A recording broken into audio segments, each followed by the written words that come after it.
Bonsoir, bienvenue sur la Libre Antenne.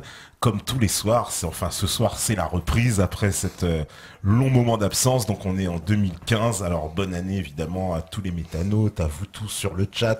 Voilà, il y a Sefi, Vanovic, Valigomou, Caneda, Tintin en France, Cœur de Pierre, Noutsako, Thioposphère, Métadic, Liberty, Patriote, le Viking, Muster Vichan, Le Moellec, Emily, Caneda, Julio. Bonjour à vous tous, bonne année évidemment au nom de toute l'équipe. Petit, on a dit un petit break qui s'est un petit peu éternisé, mais aujourd'hui donc c'est la reprise, voilà. Donc il y a Steph à la régie, il y a tout le monde, et ce soir un invité exceptionnel. On est avec Francis Cousin. Bonsoir Francis. Bonsoir, ainsi que Gaïa. Voilà, ainsi que Gaïa, oui, il y a une invitée aussi, on va la voir passer subrepticement comme ça, dans l'image, voilà. Donc il y a un petit toutou avec nous, voilà, ça va faire plaisir à tout le monde. En plus vous êtes particulièrement nombreux ce soir, faut le remarquer, donc on va dire grand jour pour cette reprise. Alors reprise évidemment dans une ambiance, si j'ose dire, un peu tendue, ambiance un peu orwellienne, j'ai envie de reprendre le... Très orwellienne. Très orwellienne, voilà. Donc on va pouvoir justement en parler. Alors, Francis Cousin, alors pour vous présenter, vous êtes docteur en histoire de philosophie, c'est ça? En philosophie. En philosophie. Mais je précise que c'est pas une sécurité, parce qu'il y a plein de docteurs en philosophie qui sont des crétins absolus. Donc le fait que je sois docteur en philosophie n'est pas l'assurance d'une intelligence spécifique. D'accord. C'est tout au plus un tampon sur le parcours social. Voilà, bon, pour pouvoir vous situer un peu, et pour pouvoir situer un peu le débat qu'on va entamer, et justement sur vous avez quand même une analyse assez particulière j'ai envie de dire, de l'ingénierie sociale, on peut dire ça, c'est un terme qui convient. C'est-à-dire que vous avez grâce à, on va dire, dans vos travaux, en vous appuyant aussi sur les travaux de, justement, l'analyse des travaux de Marx, vous avez, on va dire, décrypté, on va dire, passé à la loupe, en fait, notre système, l'ingénierie sociale, comment ça fonctionnait, et jusqu'au plus profond, puisque finalement, vous êtes arrivé à la conclusion que la société dans laquelle on vit est le résultat, le produit de ce capitalisme poussé à l'extrême, et qu'il y a eu un choix déterminant de départ entre justement le choix entre on va dire des sociétés sans État et des sociétés avec État, quoi, en gros. Et à quel moment d'ailleurs, pour en revenir à la genèse, c'est vrai, c'est à quel moment ça se situe, parce que donc au départ, on va dire, les hommes ils vivent dans un système, on va dire, que vous appelez la société organique, c'est ça? C'est-à-dire la société de la base. communauté, c'est pas une société, c'est une communauté. D'accord. Parce que la grande rupture, c'est l'opposition dialectique entre communauté et société. C'est-à-dire que dans la communauté, il y a une immanence absolue, il n'y a pas d'économie, il n'y a pas de politique, il n'y a pas de religion. Les hommes vivent dans ce que Hegel et Marx appellent l'autoproduire humain. C'est-à-dire que pendant des millénaires, les gens produisent en fonction de leurs besoins humains, et il n'y a pas d'échange, il n'y a pas d'argent, il n'y a pas de domestication, il n'y a pas d'assujettissement, il n'y a pas de maladie mentale, il n'y a pas d'aliénation, il n'y a pas de pouvoir séparé. Et au moment de la révolution néolithique, se crée une dynamique de stock à engranger, et à partir de cette dynamique de stock à engranger, se créent des surplus qui vont faire circuler une matière aliénatoire. Et à partir de cette matière aliénatoire qui va circuler, vont émerger la politique, l'économie et la religion. Un exemple que je reprends souvent, la grotte de Lascaux n'est pas une œuvre religieuse ou une œuvre artistique. Dans la communauté primaire, il n'y a pas d'art et il n'y a pas de religion. Le chasseur jouit dans la chasse, il jouit dans la rencontre avec sa compagne, ils jouissent ensemble dans une peinture rupestre, et il y a une relation merveilleuse au divin. Mais c'est pas de la religion et c'est pas de l'art, parce qu'il n'y a pas d'activité cristallisée aliénée. Il n'y a pas des gens qui chassent et des gens qui font de la peinture. Le chasseur est quelqu'un qui, à un moment donné, va peindre sa chasse. Donc c'est le même qui peint... Il n'y a pas de division du travail, il n'y a pas de division du travail, il n'y a pas de travail, il n'y a pas d'aliénation. Et donc, le grand traumatisme historique va émerger avec la révolution néolithique, qui met en marche le mouvement de l'argent, c'est-à-dire que dans cette révolution néolithique, il y a Wall Street. Toute l'horreur contemporaine découle du fait qu'à un moment donné, l'homme a cessé de produire pour ses besoins humains nécessaires, et s'est mis à produire pour des besoins solvables. Donc, toute l'horreur contemporaine du fétichisme de la marchandise, elle est contenue dans cette révolution néolithique qui a produit les révolutions capitalistes médiévales du XIIIe et du XIVe siècle en Italie, la révolution anglaise du XVIe siècle, la révolution capitaliste de 1789. Et donc, il y a une logique implacable, méthodique, où les volontés humaines ne sont que l'incarnation du despotisme de la valeur au mouvement. Et on aboutit aujourd'hui à ce que Marx, Debord, Hegel et toute une série de groupes radicaux ont très bien vu, c'est la domination totale de la marchandise. C'est-à-dire que la marchandise a eu deux phases historiques. Elle a eu une période de domination formelle où elle s'appuyait sur les antécédences. Elle liquidait ses antériorités. Par exemple, à l'époque, l'ordre logique capitaliste était un ordre de rigueur, c'était un ordre d'efficacité. Aujourd'hui, dans la domination réelle, la crise absolue de la marchandise explose et ce qui structure le capital, c'est le chaos. Quand les gens nous disent, par exemple, à titre anecdotique, vous voyez ce qui se passe en Irak, c'est abominable, ils ont tout échoué. Non, ils ont tout réussi. Le chaos est ce qui fonde l'ordre dictatorial de la marchandise dans la phase actuelle. C'est-à-dire qu'on peut reparler du terrorisme, on peut parler de plein d'éléments. Aujourd'hui, il n'y a plus aucune adhésion humaine possible au système. Et comme il n'y a plus aucune adhésion possible au système, c'est la frayeur, c'est la terreur, c'est la stratégie de l'attention. Tout à l'heure, vous parliez de Orwell. Il y a une phrase générique absolument radicale chez Orwell. Il dit tout le monde comprenait très bien que c'était le gouvernement d'Océania qui faisait lui-même exploser les bombes dans les rues pour unifier la population dans la frayeur qui devenait cette communion essentielle. Quand on voit aujourd'hui, on pourra y revenir plus en détail, toutes ces foules avec un stylo qui disent « je suis Charlie », on crée là une union sacrée dans l'ordre capitaliste absolu où tout le monde communie dans l'absolue inintelligence d'une émotionnalité dictatoriale qui est complètement adéquate au fétichisme de la marchandise. Donc, de la révolution néolithique au terrorisme contemporain, tout se tient. Tout se tient dans une logique implacable, tout était contenu au début. Au début, ouais. Au début. Le verre était dans le fruit, si Voilà. je veux dire. Parce que, donc, cette continuité, alors, entre à quel moment vous dites ça bascule dans le néolithique, quand il y a eu, donc, on va dire, voilà, surplus de marchandises, donc volonté d'échanger, etc. Mais à ce moment-là, on n'aurait pas pu inventer autre chose. En non, fait, parce que c'est implacable, si vous voulez. La grande idée aliénatoire qui traverse tous les courants politiques, de l'extrême gauche à l'extrême droite du capital, et qui est une imposture, c'est qu'on peut influencer le pouvoir, on peut gérer le pouvoir. C'est le pouvoir qui nous mange, c'est le pouvoir qui nous aliène. L'idée, par exemple, qu'on pourrait créer des systèmes politiques qui gèrent et qui dominent l'argent, c'est une imposture. Le fascisme, le trotskisme, les néolibéraux, les souverainistes, les décroissantistes croient tous à cette illusion aliénatoire que l'on peut gérer la marchandise, gérer l'argent. On ne peut pas gérer l'argent, c'est l'argent qui nous gère. Qui finit toujours par nous gérer. Mais évidemment, évidemment. Donc à partir de là, ce qu'il faut comprendre, c'est qu'il existe une rupture radicale entre ce que Marx a appelé la critique de l'économie politique, le refus absolu de l'économie et de la politique et de toutes les aliénations. C'est une spontanéité d'amour, ouais, c'est une préfiguration de l'humanité. Et donc, quand Marx dit « abat l'économie, abat la politique », il nous renvoie à la question que vous m'avez posée sur les origines. Les origines, il faut remonter, je vais prendre un exemple tout simple, c'est la Grèce de Solon et de Clisthène. Ouais. Pendant des millénaires, c'est ce que montre Marx dans l'origine, avec Engels, dans l'origine de l'État et de la propriété. Ce qui fonde la vie, c'est le génos communiste, ouais, la souche. La souche, ouais. Le génos communiste, c'est-à-dire qu'en Grèce, j'ai un génos communiste, la souche. Il n'y a pas de propriété privée, il n'y a même pas de propriété. Il y a une communauté organique qui, sans État et sans argent, vit le vivre dans le reproduire le vivre. Et à partir de Clisthène et Solon, suite à tous les mouvements de l'échange qui se mettent en mouvement, le génos va exploser et on va créer le démos, qui a donné la démocratie. Le démos, c'est une unité territoriale, propriétarienne, où l'argent circule.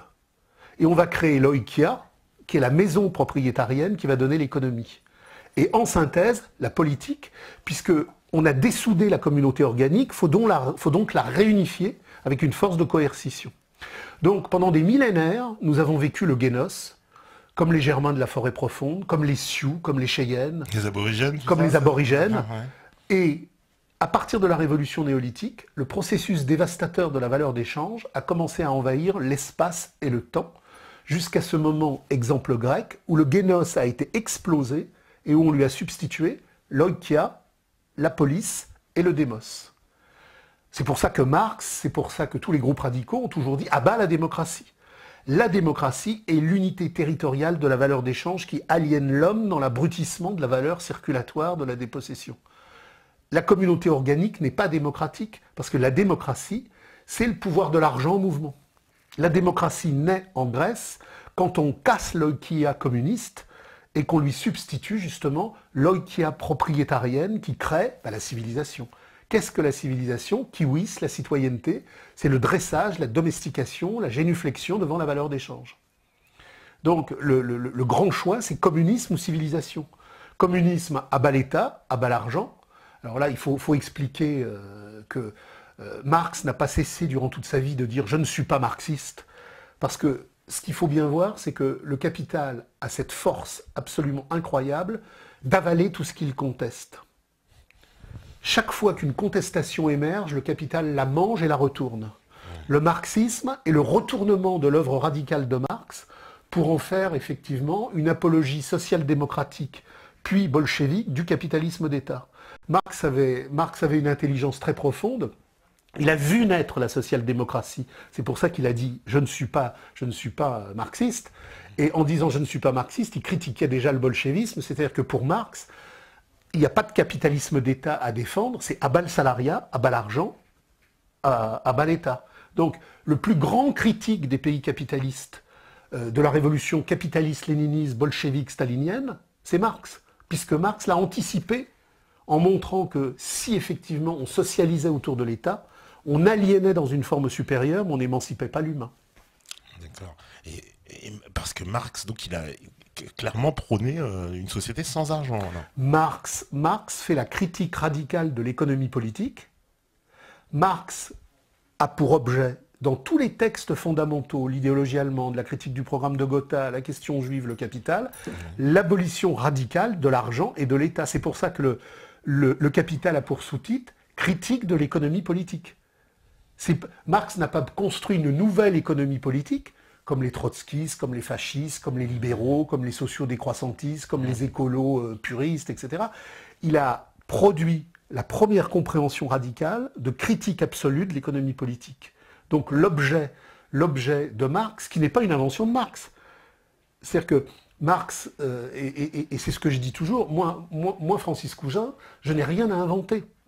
Je suis un transmetteur, je n'ai aucune originalité créative. Tout a été dit. Entre les premiers présocratiques, Héraclite, Parménide, Hegel, Marx, tout a été dit. Pourquoi tout a été dit? Pas parce que Marx est un génie magique, mais parce qu'au moment de la grande fracture de la révolution capitaliste de 1789, toutes les impostures explosent. Toute la lisibilité aliénatoire du monde devient effectivement perceptible. Hegel et Marx voient tout, comprennent tout. Non pas parce qu'ils sont magiciens, mais parce que pour la première fois, le mensonge du monde se déploie dans une universalité absolue. Et donc Marx, en tant que représentant des luttes de classe radicales, lutte paysanne de l'Ancien Régime, parce que tout l'Ancien Régime a été rempli de luttes de classe paysannes qui voulaient abolir l'argent, qui voulaient abolir l'État, les jacqueries paysannes sont constamment en ébullition, et quand le capital fait disparaître le monde paysan et qu'il l'absorbe dans le camp de concentration urbain, cette saveur radicale et explosive est transmutée en lutte de classe ouvrière. Et ce que montre Marx, c'est que ce qu'il défend, ça n'est rien d'autre que le mouvement réel qui, depuis la révolution néolithique, traverse les hommes qui veulent retrouver le vivre humain. C'est-à-dire que depuis la révolution néolithique, nous avons eu notre vie confisquée par la valeur d'échange en mouvement, mais nous gardons au fond de nous-mêmes de mille façons possibles, à travers une compréhension radicale, mais même un neuroleptique. Le type qui va mal et qui prend un neuroleptique, il y a deux manières de voir la prise de neuroleptique. On peut dire, il prend un neuroleptique. Mais on peut voir derrière sa prise de neuroleptique cette soif de vivre. Derrière la dépression, il y a la soif de vivre.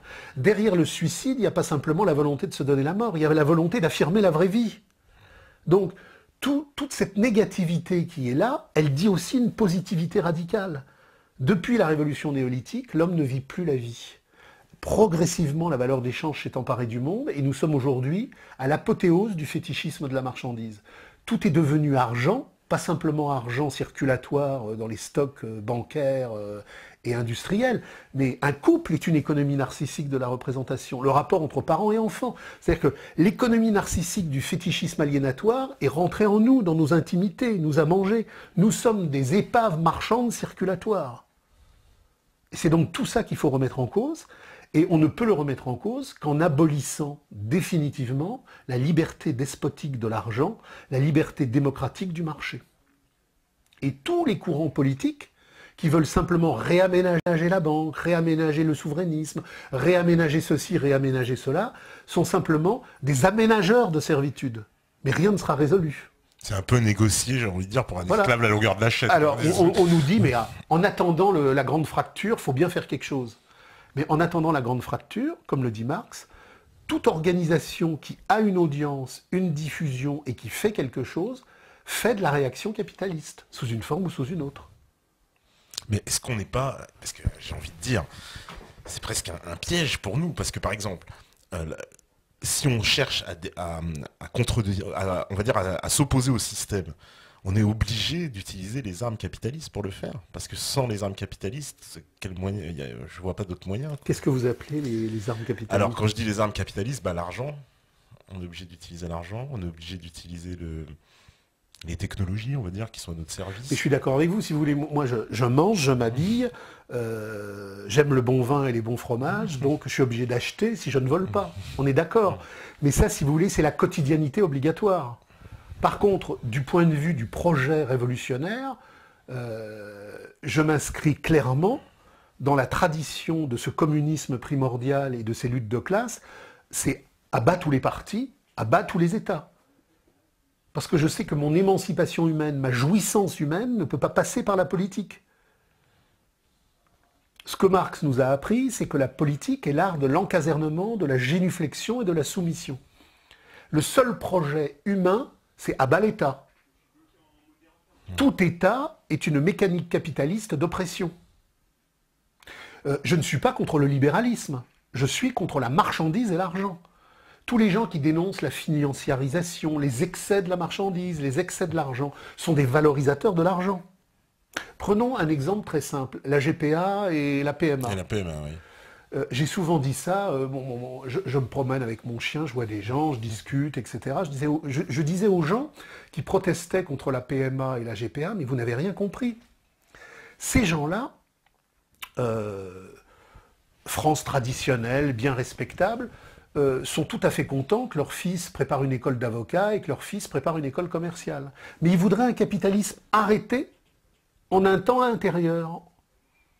C'est-à-dire un capitalisme qui se serait arrêté dans les années 50-60, qui serait resté stable, conservateur, d'un autre temps.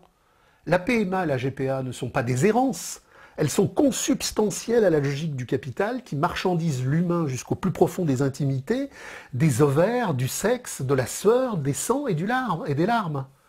Donc, où on critique radicalement la PMA et la GPA comme dictature capitaliste d'envahissement absolument inhumain, et on dit, j'en tire la logique qu'il faut abolir l'argent, ou alors si on n'en tire pas la logique qu'il faut abolir l'argent, on est complètement à côté de la plaque, puisqu'on dénonce les effets sans voir que ces effets viennent de la cause que l'on continue de préserver. Donc l'effet, il va jamais... oui, ça va toujours continuer.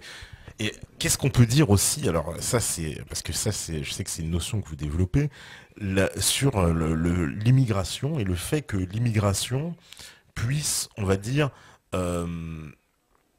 entre guillemets, perturber justement le sens révolutionnaire qui existe chez, on va dire, chez les peuples européens, qui voudraient revenir à ça. Et l'immigration vient diluer ça. De toute manière, il faut toujours se dire que quand on pose une question, elle doit être posée au regard de la lutte de classe. On ne peut comprendre l'immigration comme phénomène démographique et comme stratégie capitaliste qu'au regard de la lutte de classe. Marx, dans le premier livre du Capital, développe un concept sur la surpopulation relative, sur les surnuméraires et sur l'armée de réserve. Et sur l'armée de réserve, il positionne le concept de remplacement. Il dit l'armée de réserve, c'est ce qui remplace les hommes par les femmes, les hommes par les enfants, et un Yankee par 3 Chinois. C'est-à-dire que dans le rapport qualitatif dialectique, le rapport du remplacement, il est le plus déployé dans le remplacement immigré. On a mis les femmes au travail pour casser le coût du travail. Un ouvrier dans les années 30 ou un employé de la RATP faisait vivre sa famille avec un salaire. Aujourd'hui, un conducteur de bus, si sa femme ne travaille pas, il ne peut pas vivre. Donc il y a eu une paupérisation généralisée qui nécessitait la mise au travail des femmes. La mise au travail des femmes, bon, c'est peut-être émancipateur pour quelques bobos narcissiques, mais je veux dire que ce n'est pas émancipateur pour la nana qui part à l'usine. Et l'immigration, c'est donc un problème de substitution-remplacement. On remplace, dit Marx, un Yankee par 3 Chinois. Parce que 3 Chinois, ça va coûter le prix d'un Yankee. Et alors, il y a une autre thématique qui est énormément développée dans les articles de Marx du New York Daily Tribune sur l'Afrique, sur l'Asie, et qui reprend d'ailleurs toute la thématique hegelienne de la rationalité dans l'histoire. Marx définit des populations à temporalité immobile et des populations à temporalité dynamique. Tout le monde a vécu la communauté organique initiale, sur toutes les latitudes. Mais il y a eu en Afrique et en Orient un phénomène spécifique, et il y a eu en Europe un autre phénomène spécifique. En Europe, la rencontre explosive de la décadence romaine et des invasions germaniques a créé une insurrection communeuse permanente, parce que les Germains qui sortaient de la forêt et qui ont fait justement cette grande invasion sur les restes de l'Empire romain, développaient une organisation sociale, la marche germanique, qui était communiste. Ce qui fait qu'on retrouve de Brest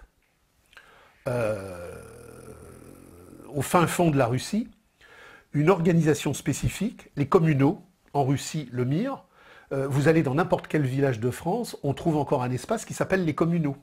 C'est-à-dire que pendant des siècles, les paysans avaient une appropriation commune de la terre, en résistance aux seigneurs, en résistance au fiscalisme, en résistance à l'Église. Et c'est d'ailleurs pour ça que le grand projet capitaliste, Henri VIII en Angleterre en a été le grand initiateur, et on retrouve ça ensuite en séquence parcellaire dans tous les autres pays, ça a été la destruction des communaux pour que les paysans soient effectivement expropriés. Les gens ne sont pas partis à l'usine par plaisir. Les paysans n'ont pas dit un jour « Ah, c'est chouette, on va à la ville ». On leur a détruit leur ancestralité communeuse où ils vivaient. En Angleterre, on a parqué, les moutons, il y a eu le phénomène des enclosures, on marquait au fer rouge les paysans qui luttaient. Enfin, je veux dire, il y a eu... Marx a fait un fameux chapitre sur l'accumulation primitive. L'Angleterre, d'Henri VIII, c'est un camp de concentration terroriste où on massacre des milliers de paysans pour leur prendre leurs terres. Donc, tout ça a produit en Europe une spécificité radicale qui fait qu'en Europe, en 1844, on a, de manière claire et nette, en synthèse de toutes les luttes radicales qu'il y avait eu, un projet défini d'abolition d'État et d'abolition de l'argent. En Afrique et en Orient, il y a eu des luttes parcellaires, il y a eu des luttes généralisées, mais on n'a jamais abouti à la compréhension de la nécessité d'abolir l'argent et d'abolir l'État. C'était toujours des luttes pour recomposer l'argent et recomposer l'État, parce que nous dit Marx, au sortir de cette révolution néolithique, se sont créés de vastes systèmes étatiques et para-étatiques, empire chinois, empire indien, qui ont complètement paralysé la structure sociale autour justement d'un mode de production étatique. Donc, au sortir du néolithique, l'Orient est tombé dans une léthargie passive, alors que la contradiction entre l'Empire romain et les invasions germaniques a fait naître un volcan insurrectionnel en Europe de l'Ouest. Donc, quand en 68, on vit cette gigantesque explosion radicale qui fait renaître l'esprit communard, l'incendie de radicalité, vous avez Bouygues, vous avez Peugeot, vous avez Renault qui vont voir Pompidou et qui lui dit c'est pas possible tout ça. Alors il n'y a pas de complot. C'est l'immanence de la marchandise qui met en marche cette immigration massive. Mais il y a toujours eu, au moment, les premiers mouvements d'immigration organisés par le patronat dans les mines au début du siècle, c'est pour casser les luttes. C'est pour casser les luttes. Le type qui arrive du fin fond de son gourbi ancestral, il ne sait pas ce que veut dire abolition du salariat, il ne connaît pas les luttes radicales qu'il y a eu. C'est-à-dire, la commune de Paris, elle est à Paris. Elle n'est pas à Bangkok ou à Sao Paulo. Il y a une histoire radicale des luttes de classe en Europe qui est l'expression la plus poussée et la plus subversive de l'histoire humaine. Et c'est elle qui a produit les textes radicaux et les mouvements radicaux qui ont créé la première internationale. Ce mouvement subversif qui a dit abolition du salariat et de l'État. Donc, ce qu'il faut comprendre, c'est que l'immigration, à partir des grandes grèves de 68, c'est la nécessité de ne plus jamais revoir l'esprit communard émerger. C'est-à-dire qu'à la banlieue ouvrière, qui sur son zinc, avec son Côte-du-Rhône et sa rillette, refaisait le monde en imaginant la possibilité de l'abolition du salariat, on a substitué des banlieues qui sont implantées à partir de populations afro-orientales qui ignorent même l'idée de cette abolition du salariat. C'est-à-dire que bon, aujourd'hui en banlieue, j'arrive parce que je suis dans la merde là-bas, qu'est-ce que je veux faire? Je veux avoir un bon boulot, où je trafique. Mais je ne veux jamais avoir l'abolition du salariat. Les banlieues ouvrières, il y a 40 ans, disaient abolition du salariat. Les banlieues aujourd'hui, elles disent donnez-nous de l'argent. Donc, ce qu'il faut comprendre, c'est que aujourd'hui, nous sommes en domination totalement réalisée du capital. Plus rien n'échappe à la logique du capital. Donc, si l'immigration, à travers les discriminations positives, les chartes de l'immigration, est devenue en quelque sorte le panégyrique théâtral et esthétique du capital, le cœur stratégique du capital, c'est pas par hasard. C'est que l'immigration est aujourd'hui la clé de voûte d'un remplacement de population qui doit casser les luttes de classe. Alors il y a effectivement un certain nombre d'auteurs qui parlent de remplacement, mais ils parlent de remplacement sur des bases complètement débiles. Je veux dire, le capital ne veut pas remplacer les blancs parce qu'il veut mettre des gris, des jaunes ou des bleus. Il s'en fout, le capital. Il veut remplacer des populations parce que les populations antérieures étaient radicales et subversives. Donc, il ne peut pas y avoir de critique du capitalisme sans une critique radicale de l'immigration. Mais il ne peut pas y avoir aussi de critique radicale de l'immigration sans une véritable critique radicale du capitalisme. C'est-à-dire que c'est une synthèse dialectique de conscience offensive. Et donc, tous ceux qui gueulent contre l'immigration sans voir les luttes des classes, ils n'ont rien compris. Ils n'ont rien compris. Le cœur du problème de l'immigration, c'est la lutte des classes. Parce que c'est pas du tout présenté comme ça dans le débat public. On est à des années-lumière de ça. Mais bien sûr. Le capital, il se fout d'avoir des populations qui vont à Saint-Nicolas-du-Chardonneret par convoi entier. C'est pas subversif, ça. Ce que le capital veut effectivement supprimer, c'est le communard ouvrier radical qui, en mai 68, a des millions d'exemplaires, a conspué Ségui à l'usine de Billancourt en disant on ne veut pas reprendre le boulot, nous ce qu'on veut c'est un autre monde. L'autre monde, il est consubstantiel à la conscience radicale de la paysannerie européenne qu'il l'a transmis à la classe ouvrière européenne. Et Marx d'ailleurs dit un truc très important, il dit l'ouvrier européen qui devient américain, à travers la question juive et le capital, il devient une masse indistincte complètement réactionnaire.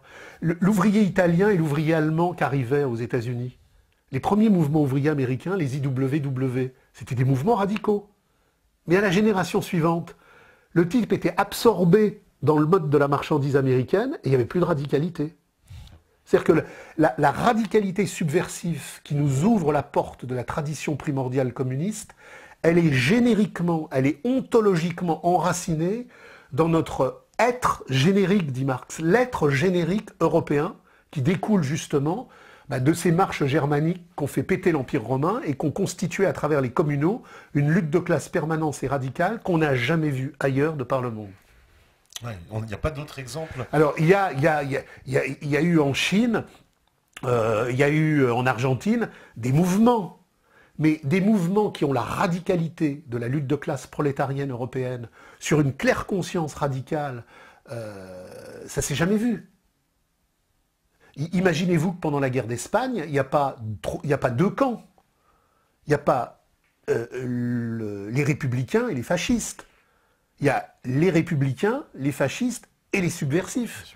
Et à Barcelone, Simone Veil, George Orwell, et ce sont les républicains qui vont massacrer. Franco, quand il arrive à Barcelone, il n'y a plus de subversion sociale contre l'argent et contre l'État, parce que les communes ouvrières et paysannes de Barcelone, du pays de Valence et du pays d'Aragon ont été exterminées par le camp républicain. Par le camp républicain. Donc c'est pour ça que les groupes radicaux à cette époque-là disaient « l'antifascisme est le pire produit du fascisme ». Et aujourd'hui, l'antiracisme est le pire produit du racisme. L'antifascisme a été la religion du XXe siècle pour que la modernisation capitaliste élimine les illusions fascistes ou national-socialistes qui voulaient combiner la communauté et l'argent. La modernité du capital par l'antifasciste a réalisé la liberté despotique de la démocratie en liquidant tous les groupes radicaux, en particulier à Barcelone. Aujourd'hui, l'antifascisme s'est transmuté en antiracisme, c'est la religion capitaliste du XXIe siècle pour, par le grand remplacement, tuer définitivement la lutte des classes et faire de nous des immigrés, mais des immigrés au sens où l'histoire radicale migre de notre corps. L'immigration, c'est pas simplement des immigrés qui viennent ici.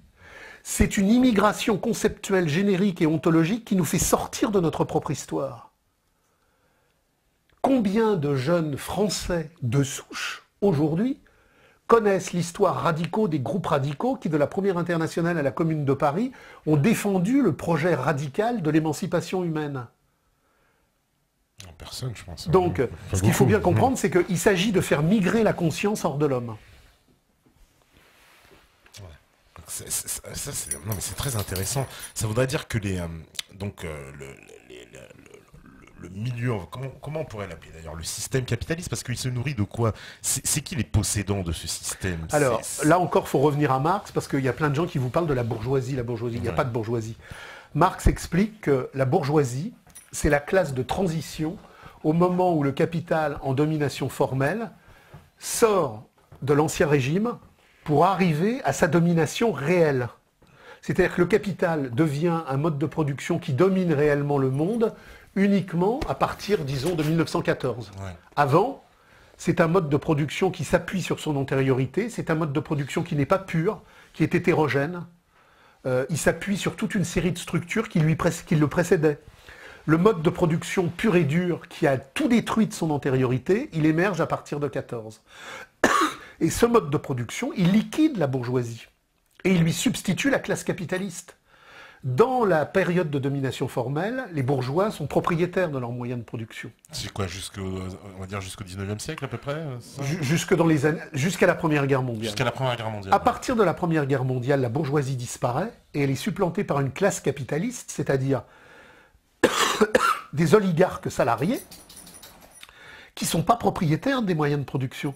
Le CAC 40 est dirigé par une classe capitaliste qui n'est pas propriétaire des entreprises. Oui.